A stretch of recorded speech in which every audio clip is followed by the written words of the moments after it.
Hi guys, welcome to Marriage School of Love. This is a second episode of a series we're calling Before the Aisle. And if you're new to the channel, my name is Masentle, And my name is Neo Tsimbanja, okay? and we're going to be talking about three misconceptions of singleness. Well, the first misconception that we love to talk about is that marriage is better than singleness. A lot of people think this is true, but like we said, it's a misconception. It is not true. It's mistaken for the true identity of what singleness is. Because we believe singleness is a season that God allows and that God uses to mold mankind and prepare them for marriage.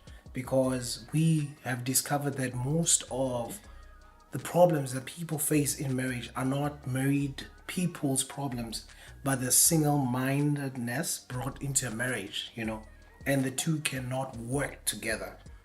I mean, scripture also says that you cannot take an old piece of cloth and patch a new garment. The two will tear apart together. So that's what happens when one brings a single kind of a mentality into a marriage. It never works. It never works. Like, I remember when I got married, I used to think, okay, my time, I'll still be able to do all the stuff that I used to do the way I used to do them. She's not gonna control me. I'm not gonna control her. It's not about controlling each other. It's because the season has changed and the season will require new and greater from you guys. So I believe singleness is that stage where God now prepares you basically for marriage if you are intended for marriage. So I do not see it being of inferior because every season it's called for its very purpose actually. It's like trying to judge winter based on mangoes that are found through summer and say you winter you're not as productive as summer because you do not yield mangoes, but winter is productive on its own when it comes to the type of fruits that we get out of winter on its own. So I feel winter is relevant, but you cannot compare winter to summer. And in like mannerism, you can compare marriage. You cannot compare marriage to singleness because God has different plans for both seasons for man's life. Yeah, it's very true because a lot of people, especially in the church, once they get married, they want there's this thing of you being addressed in a different way. I think even the way the church does it. At first you were just new, and then in church after you got married, you're now they used to call you Bakchauke, that and it's out of respect, but it's one thing. I feel like it's one of the things that elevates this misconception. So maybe your peers who are not yet married might have felt like, oh, he said about okay, he's now somebody because he got married. A lot of ladies, you now feel like your peers must respect you and address you in a certain way just because you're married, and you're not better. Yeah, if you got married young, you're still young. The only different thing is that you got married. So I think sometimes as married people, we need to get over ourselves and just understand that you're in a different journey, not better, but definitely different. We got a question from one lady who said, why is it that married people tend to actually leave their single friends, and stuff like that? I feel it's necessary and it's relevant for what we're talking about, because it's a battle between singleness and this kind of married life. It is said that when people get married, they leave all their single friends behind. Well, I mean, the answer is in twofold. The first is that if you know your friends, the way they think, and stuff, and you know that it's not aligned with the kind of energy that you need or with the kind of mindset that will take to literally make your marriage work, you definitely have to run. I actually support you in running away from such friendships. I actually say close the door and not look back, and stuff. Not to be rude or anything and stuff like that, but you can keep your distance. Because believe me, you have to fight in marriage to make it work. Understand? And the last is people speaking negatively against your marriage, into your marriage. Before you know it, they've planted seeds in your heart, they've planted seeds in your mind, You start seeing those very things, you start reaping those very things in your marriage. So those are the first type of people that I can say, yes, if you're married and you have such friends who do not understand boundaries, who do not respect marriage as an institution that it is, and do not respect your partner as well, I'll say walk away from those type of friends, walk away from those kind of friends, and stuff.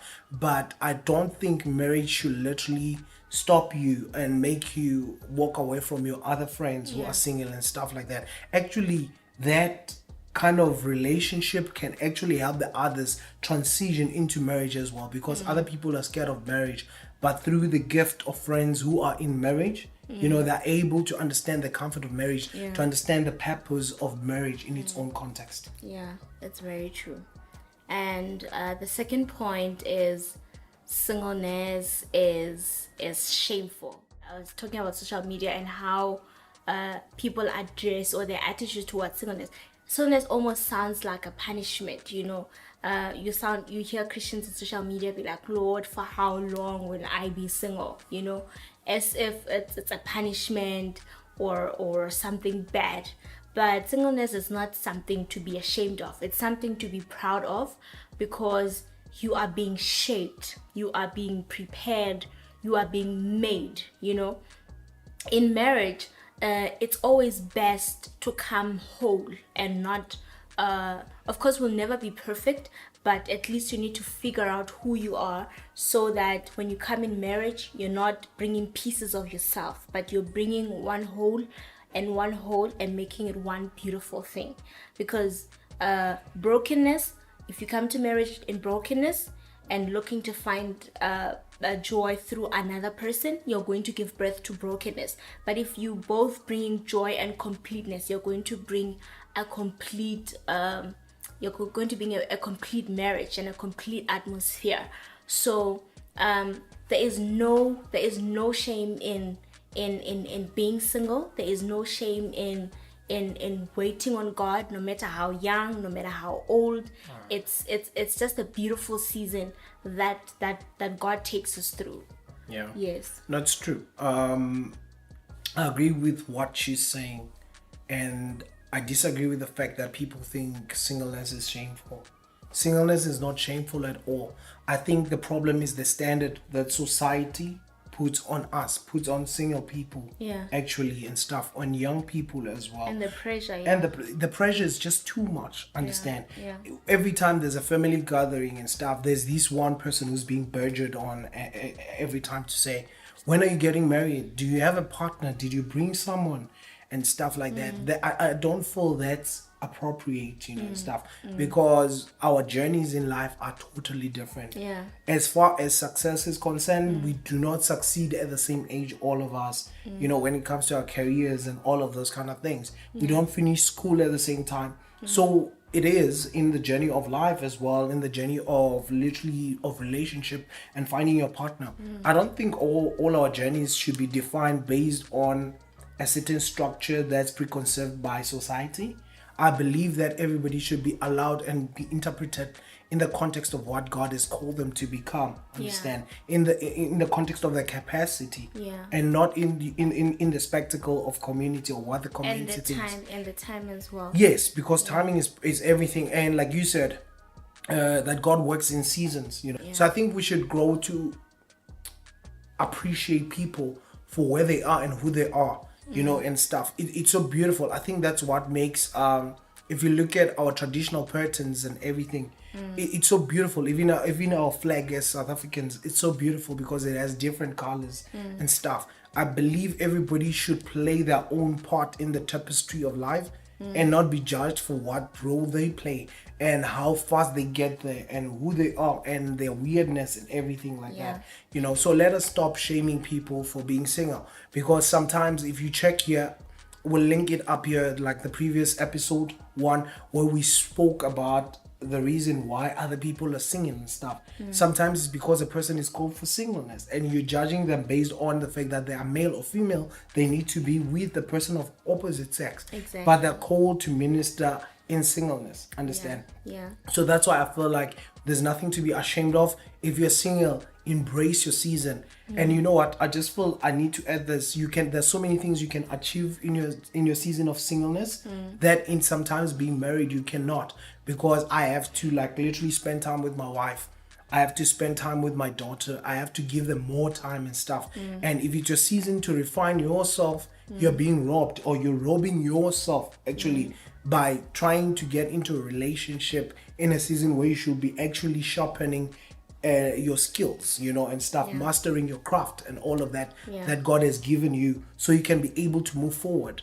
And if you're productive and you interpret your season of singleness very well, I'm telling you, when you get your season of getting into a relationship, you're a very attractive person and you're very fruitful, You're seasoned. Yeah, you're seasoned. You don't even need the other person to literally feel you, if you get what I'm saying. You're not so insecure about who you are yourself, because you've found yourself, So I feel like that's why I'm saying singleness is not shameful. It's a season and it's a process by which God uses to perfect and sharpen us for the season yet to come. Yeah. The last misconception is you shouldn't be single past a certain age. This is absolutely a misconception. Yeah. Our God operates out of time. Abraham had a child at age 100. And I'm not saying you're going to get married at age 100. But I'm just saying that don't judge your relevance by your age or your time or the season you're in. We shouldn't judge people to say because they're 40 and because they're 30 and they have a house and they're beautiful and a car, then now they should get married, and we're making them feel uncomfortable in family gatherings. And sometimes we try to do mechis, sometimes it's out of love, but I don't think it's a nice feeling, So sometimes we just need to stop worrying about our single friends or families and just love them and trust what God is doing in their lives. Because every single time sometimes we'll be saying to a person, there's this kind of a person, I think you would this and this. Like it doesn't always work out or come out as it sometimes comes out as pressure, if I can put it that way. It does. Yeah. So honestly, look, we operate through time as human beings, but we need to understand that the one who's in control of our destinies is not actually operating through time, the one that we use, which is age and all those things. We got married a bit young. I won't say really young for me, because like seriously, I don't think I was that young. But you were young. I was 27, and like literally like 27. I like, geez, if you look at other people, they're like, dude, you're very young. You don't even know what life is and stuff like that. Then now the whole conversation starts around what's maturity.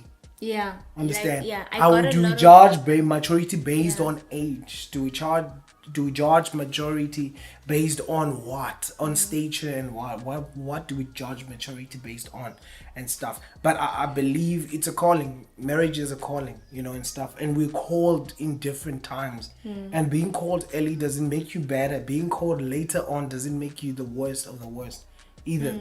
So we need to stop pressurizing people. We need to stop literally putting so much pressure and telling people that they need to get married, to be married by a certain age. The biological clock is ticking.